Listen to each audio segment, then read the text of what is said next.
भारत की आर्थिक राजधानी मुंबई, जिसे माया नगरी के नाम से भी जाना जाता है, ये एक ऐसा शहर है जहां लोग अपने सपने पूरे करने के लिए आते हैं। तभी तो हर साल लाखों लोग इस शहर में इस उम्मीद से आते हैं कि उनकी जिंदगी बदल जाएगी। पर यहाँ आने के बाद या तो लोगों की जिंदगी पूरी तरह से संवर जाती है या तो हमेशा हमेशा के लिए बिखर जाती है। ये भारत का एक अकेला ऐसा शहर है जहाँ पर कोई आपकी जिंदगी में दखल अंदाजी नहीं करता। आप जैसे मर्जी वैसे रह सकते हैं, लेकिन इस शहर की अपनी एक शर्त है और वो ये है कि आपको भी इसके मुताबिक रहना पड़ेगा।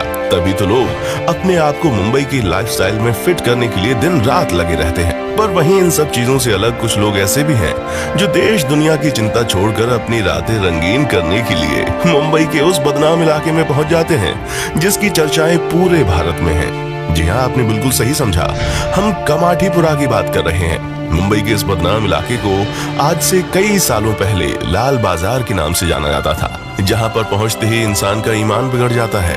500, 1000, 2000 के रेट में यहाँ पर जिस्म बेचा जाता है और उसे खरीदने वाले लोग बिना एक भी पल सोचे पैसा लुटाते हैं। बस आपके पास जेब में पैसा होना चाहिए, फिर ये जगह आपको किसी जन्नत से कम नहीं लगेगी।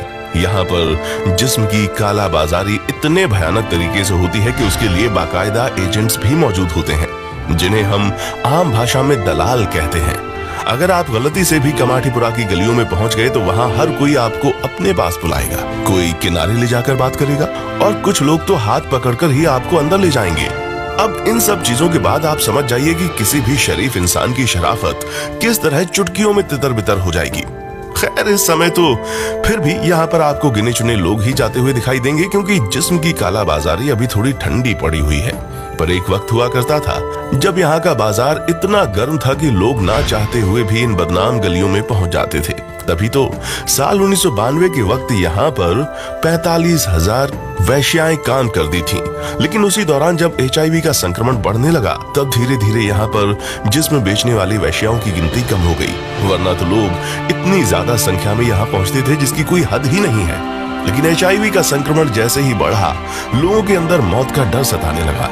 कई सारी वैश्याओं ने वेश्यावृत्ति का काम छोड़ दिया और मौत के डर से मर्दों के अंदर का दरिंदा भी मर गया। तभी तो लोग यहाँ पर ना के बराबर आते थे, वरना क्या अमीर क्या गरीब, हर कोई आपको कमाठीपुरा की इन्हीं बदनाम गलियों में किसी हसीना के साथ अपनी शाम रंगीन करता हुआ मिल जाता था। और उस समय डॉन वगैरह भी बहुत ज्यादा हुआ करते थे मुंबई में। उनमें से अधिकतर लोगों की रातें इसी रेड लाइट एरिया में बीतती थीं। पर संक्रमण ने सभी के दिमाग ठिकाने लगा दिए और यही वजह है कि 2009 में यहाँ पर काम करने वाली वैश्याओं की गिनती 45,000 से हटकर डायरेक्ट 1600 पर पहुंच गई। हालांकि अब हालात पहले जैसे वापस हो रहे हैं, जहां ना सिर्फ वैश्याओं की गिनती बढ़ रही है, बल्कि यहां आने जाने वाले लोग भी भारी मात्रा में इस जगह में इंटरेस्ट ले रहे हैं। तभी तो रात के वक्त कमाठीपुरा की गलियां रोशनी से चकाचौंध हो जाती हैं। पर यहाँ की चकाचौंध के पीछे एक घना अंधेरा छुपा हुआ है और वो ये है कि यहाँ काम करने वाली अधिकतर महिलाएं जोर जबरदस्ती से यहाँ लाई जाती हैं। जी हाँ, आप जिस तरह नाटक और फिल्मों में देखते हैं कि कैसे महिलाओं को बहला फुसलाकर बड़े शहर का वादा दिया जाता है और फिर लाकर यहाँ बेच दिया जाता है, असल में पूरे भारत के अलग अलग कोनों से छोटे शहरों की लड़कियों को पहले बहला फुसलाकर कभी काम देने का बहाना बनाकर यहाँ पर लाया जाता है, तो कभी उनसे शादी करके उनको फंसा लिया जाता है और फिर यहाँ लाकर 5,000 से 10,000 में बेच देते हैं। जिसके बाद उन लड़कियों की जिंदगी पूरी तरह से तबाह हो जाती है और उन्हें वैश्यावृत्ति करने के लिए मजबूर किया जाता है। पहले तो दलाल इन लड़कियों को पैसों का लालच देते हैं और फिर अगर वो नहीं मानती तो उन्हें बेहोशी के इंजेक्शन दिए जाते हैं, जिससे उन्हें कोई फर्क ही नहीं पड़ता कि उनके साथ क्या हो रहा है। और ये चीज कई सालों से यहाँ पर होती आ रही है।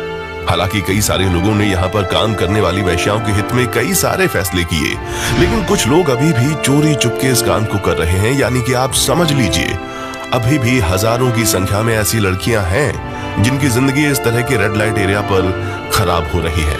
हालांकि जोर जबरदस्ती का काम आपको हर जगह देखने को मिलेगा, लेकिन यहाँ कुछ ज्यादा ही होता है। और इसीलिए हमने कहा था कि कुछ लोगों की जिंदगी तो यहाँ आकर संवर जाती है, लेकिन कुछ की पूरी तरह से बिखर जाती है। और उसी बिखरी हुई जिंदगी का एक बहुत बड़ा हिस्सा इन लड़कियों का भी है।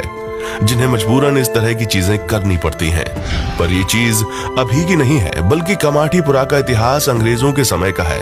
असल में दोस्तों 1924 के बाद अंग्रेजों ने इस जगह की स्थापना की थी ताकि अंग्रेजों के सैनिक अपने परिवार से दूर रहकर इस जगह पर ऐश कर सकें। हालांकि उस समय तो विदेशों से महिलाओं को यहाँ पर वेश्यावृत्ति करने के लिए भेजा जाता था, तो उनमें से उनसे ये काम पैसे देकर करवाया जाता था। पर समय बीतता गया और ये जगह दिन प्रतिदिन पॉपुलर होती गई, जिसके चक्कर में अब ये हाल हो गया है कि अंग्रेज तो देश छोड़कर चले गए, लेकिन उनका बसाया हुआ कमाठीपुरा अभी भी भारत के सबसे बड़े रेड लाइट एरिया में शामिल है। दोस्तों, मुंबई के कमाठीपुरा में सिर्फ वेश्यावृत्ति ही नहीं होती, बल्कि मानव तस्करी भी होती है, जो मुंबई के अलग ही सच को व्यक्त करती है।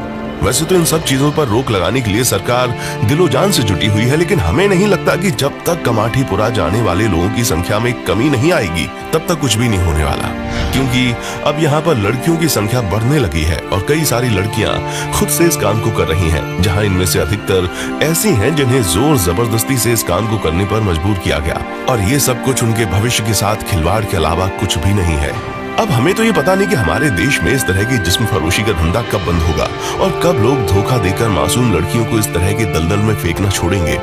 वैसे आपने ये चीज भी नोटिस की होगी कि मुंबई का क्राइम रेट बाकी शहरों से थोड़ा सा कम है, खास करके रेप वगैरह के मामले में।